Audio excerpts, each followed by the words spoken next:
right, guys, the previous gun bully segment that we did yesterday, it was a little rough if you watched it. Because of some feedback that I'd received before, I had thrown these two 1911s into some basically dirty water, and I categorized that as throwing it into mud and taking these out and firing it. It was a mistake on my part, and you guys called me on it. That's fine. We try to respond to you guys all the time. I mean, I really am receptive to your feedback. So as you saw, if you noticed our last video, we took these two 1911s and we really roughed them up yesterday. I ground them down into the mud. I got them in there good. Well, apparently I did a really good job. And clearly that's not a real world situation, because no one would ever do that. I could see tripping and falling and stumbling and getting your gun into mud. Possibly if you're holding it, it could be driven into the mud, but not at the rate that I did it yesterday. I stopped both these guys from working. When I took them down last night, man, you saw the video, I had dirt all around the bushing of the 45. I even had dirt and mud dried in the lugs of the 10mm. And the spring had dirt caked on it and had dried to it. So what I did was I ran the 45. Took me, I still haven't cleaned these guys yet. When I tell you I hadn't cleaned them, if I saw a piece of obvious mud somewhere, I knocked it off. But these things haven't been sprayed down, lubricated, or anything like that. But what I figured I would do is run them until they ran again, because they're not broken, they're just dirty. So I ran the 45. It maybe took 25 or 30 rounds, probably about 4 magazines worth. So, 30 something rounds there. The 10mm, I had to run about 200 rounds through that thing. Occasionally it will hiccup. Every now and then I gotta bump it back in the battery. When I say bump it, it's like I just got to give it a hint and it falls right back in the battery. But it feeds consistently now, and it ejects consistently. I got them. They're working now. One thing that's interesting to note is look at the feed ramp of this 10mm, and you can see where that square-nosed bullet, that square-nosed 10mm, on that really steep embankment of that feed ramp going into the chamber, you can see where that round is skipping up. That square nose, that flat nose is stuttering. It's skipping its way up. Remember, out of all those rounds, keep in mind we've not cleaned or lubricated this thing, so it's got all that carbon deposit from firing all these rounds. We're up to about 700, 750 rounds in this 10mm right now. So all that carbon deposit, all the mud, the dirt from my floorboard, just anything that could and can stick to it is sticking to that feed ramp. The only way it's getting clean at this point is from the round actually scraping it as it goes up there. That's how it's actually cleaning itself. So you can see these skid marks, these stutter marks going up the feed ramp, going into the chamber. Pretty interesting. It definitely shows you how important it is whenever you do have a 1911, or any gun for that matter, how to take care of the feed ramp and make sure that when you are maintaining your guns, that you're addressing that, because that is very important to give it a nice smooth ramp to get back up in there. But we're going to fire these things real quick. Again, I can't guarantee that we're not going to have a hiccup or two, but I just wanted you guys to see that we had gotten beyond that, and we're going to move on to the next thing that we're planning to do to abuse these things. Again, that mud thing I did was over and above what I should have done. I should not have rubbed those things in the ground that much. That wasn't necessary. I should have just set them in there, stomped them in the ground a little bit, pulled them out and shot them. We wouldn't have had any problems if that were the case. All right, the 10mm, that's my favorite, so I'm going to start off with this one.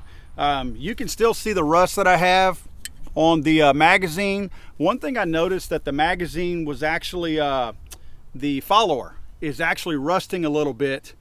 And when I go to put the very first round in here, it unsticks itself. Now, that's not going to be a big issue if I'm reloading this thing every day to shoot it, because I'm unsticking it manually by doing that. But I could see that if I left this thing loaded, which is probably the next thing we're going to do, does it in fact, the follower, does it rust to the bottom of the magazine down here with a full magazine? That could cause a problem when you fire that first shot. Heck, that first shot, if you don't even have one in the pipe and you go to charge it, it's likely that round might not even make it up in there. We're going to check that out next time. But here we go, the 10mm. Again, no guarantees. It has been working for me. Fresh out here today. Let's see if it works today. It wouldn't do this yesterday either. That's a big accomplishment. I couldn't get it to barely budge off of that. So here we go.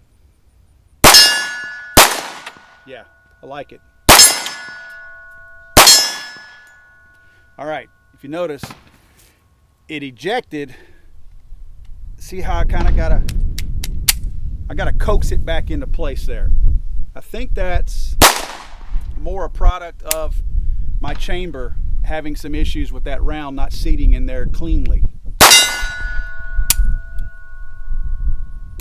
That's the most it's done it. See, it's seated properly that time. That might be the last round. Yeah, we're gonna load another magazine in here and see if it does it again. But a couple of times, if you notice, one time I had to coax it pretty good. The other time I just barely popped right into place. Okay guys, second magazine on the 45. Again, it would not do that yesterday. So let's see here.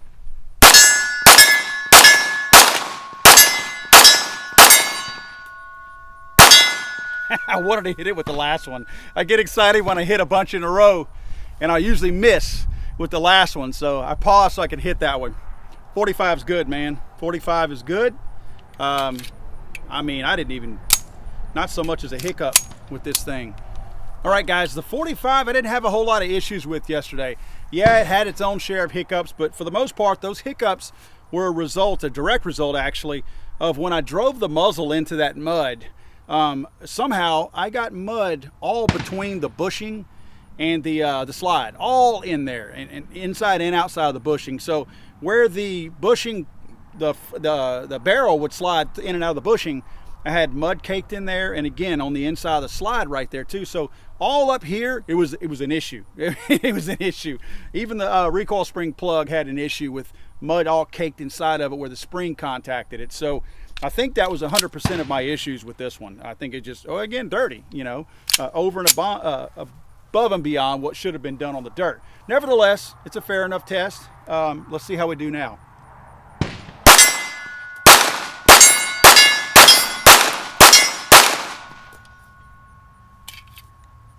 I'll run one more magazine, but 45's singing like a champ right now.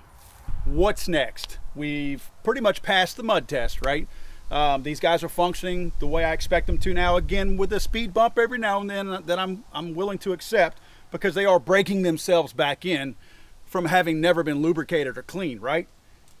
So the next thing I'm gonna do is legit. This is real. This is not going to be a over-the-top exercise. This is going to be a real life scenario. What I've got in here, and thank you Chick-fil-A for working with me on this. My son and I eat Chick-fil-A every single morning, every morning. It's great food, tastes good. It's not as much garbage as all that other crap out there that you eat. From a nutrition standpoint, you can do the numbers on it, that the nutritional value of Chick-fil-A is light years ahead of your McDonald's and all these other guys. But that's not what we're here for. We're not here to plug these guys, even though I kind of am. I'm here to tell you that a real life situation happened to me one time. This is your dipping sauce for the nuggets and whatnot. I had one of these in my Jeep that sat on my console, and it was closed. The heat got to it, and apparently it loosened the lid of this thing, and this thing spilled all into my Jeep. I actually had put my concealed carry gun, took it off of me because I was going into a school, and when I came back out, I actually had dipping sauce on it. So what I'm going to do today, right now, is I'm going to pour some of this dipping sauce, which some of them are thicker than others. I'll pick some of the more syrupy kinds, and I'll pour them on these guys, pour them on the functioning parts. Heck, it might lubricate them, to be honest with you, but I'll pour them on them, I'll shoot them, and then after that, what we'll do is we'll pour more on them, and we'll put them in this container, leave it open, but put it in the container and put it in the sun. We're gonna let that sun bake all this syrup on and inside of these guys, and then see if it fires, see how quickly it frees itself up. So let's go do it real quick and see if we can keep from attracting ants while we perform this. And thanks again, Chick-fil-A, for helping out. I appreciate that. All right, guys, got my two 1911s right here. And I did this like this to give you a good angle, so hence the really oddball angle. Again, thanks to Chick-fil-A for all this. Got the Polynesian sauce, which seems a little syrupy. And I'm also trying to find one that's going to smell okay on my hands. Since I'm going to be getting this all over my hands, I figure I don't want it to be some funky smell that I'm not real fond of. So let's see here. This is nasty. I can't believe I'm doing this to these guns. Let's get in the controls, all in the controls.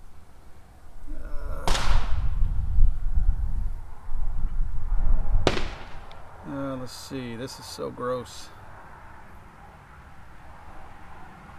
All right, that's a Polynesian. Let's be multicultural here. We got the islands represented. Let's try to get the Midwest and the South represented. Texas over here, Kansas City. That's on one side. This actually doesn't smell too bad either. All right, let's flip it over because guns do have two sides to them.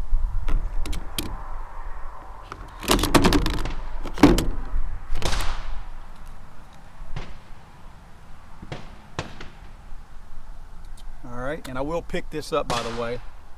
Not bad. Zesty buffalo sauce. All right, my camera fell real quick because of the angle that we're at. The wind blew it over, so I'm back here. I got the zesty buffalo sauce now. So I don't know. Is that maybe representing the Northeast? Let's see here. Let's get all in those controls. Grip safety. Let's get the grip safety in there too. And let's see, ranch. We got the whole country pretty much represented here, because if we got ranch, I guess that's more out west. Let's get in the trigger guard there. A little bit along the slide. I think we are now in pretty good shape here. That's pretty disgusting. That's nasty. All right, let me get some close-up shots of all this, and we'll go shoot this guy, these guys. All right, guys, first up is the 10mm. I'll give you guys a close-up so you can see it really well. You can see the stuff all over it here. Ah! Right on my chin.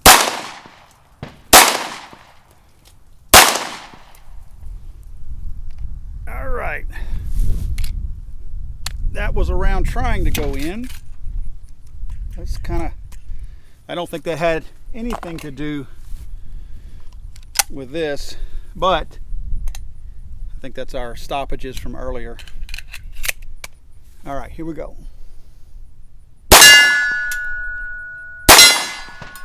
All right.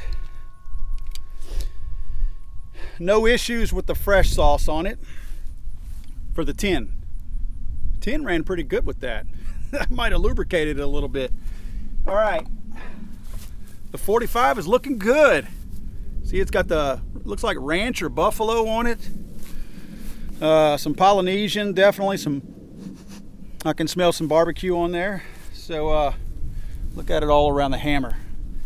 This one, I think, is gonna be a little nastier. It's got stuff all over it, man. All right, here we go.